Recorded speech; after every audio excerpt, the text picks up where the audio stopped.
امام موسیٰ کاظم علیہ السلام فرماتے ہیں کہ اگر کسی انسان کے گناہ ریت کے ذرات کے برابر یا دریاؤں کے موجوں کے برابر ہو تو وہ بندہ نماز جعفر تیار پڑھے تو خداوند عالم محمد و آل محمد کے صدقے اس کے تمام گناہ معاف کر دے گا۔ تو سائل نے کہا کہ مولا یہ ثواب ہمارے لیے ہے، تو مولا نے فرمایا بالکل یہ تمہارے ساتھ مخصوص ہے، اس سے تمہارے سارے گناہ معاف ہوں گے۔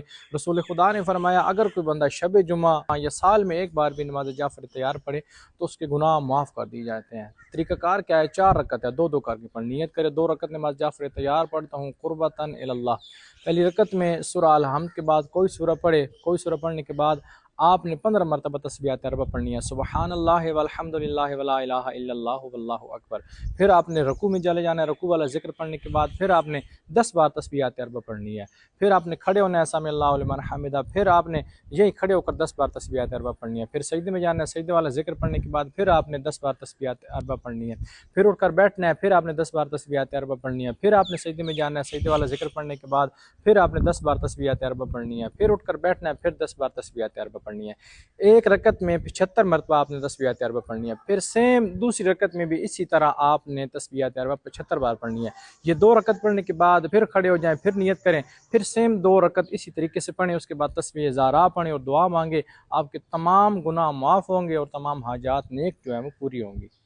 کیا ٹوٹے ہوئے سجدگاہ پہ سجدہ ہو جاتا ہے؟ ٹوٹے ہوئے سجدگاہ پہ سجدہ ہو جاتا ہے، اس میں کوئی حرج نہیں، لیکن بہتر یہی ہے کہ صاف ستھرا سجدگاہ ہو، اس پہ کوئی میل وغیرہ نہ لگی ہو اور ٹوٹا ہوا نہ ہو، تو اس پہ سجدہ کرنے کا بہترین اجر اور ثواب ہے۔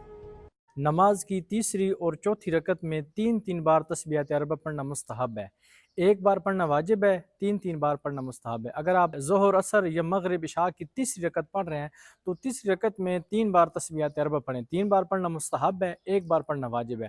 اس طرح چوتھی میں بھی 3 بار تسبیحات اربع پڑھنے تو مستحب ہے، 1 بار پڑھنے تو واجب ہے۔ تسبیحات اربع ہے کیا؟ سبحان اللہ والحمد للہ ولا الہ الا اللہ واللہ اکبر۔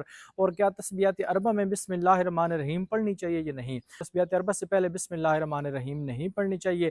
اگر آپ تسبیحات اربع نہیں پڑھنا چاہتے تیسری اور چوتھی رکعت میں تو فقط بسم اللہ سمیت سورہ الحمد والضالین تک پڑھ لیں، تیسری اور چوتھی میں تو یہ کافی ہے۔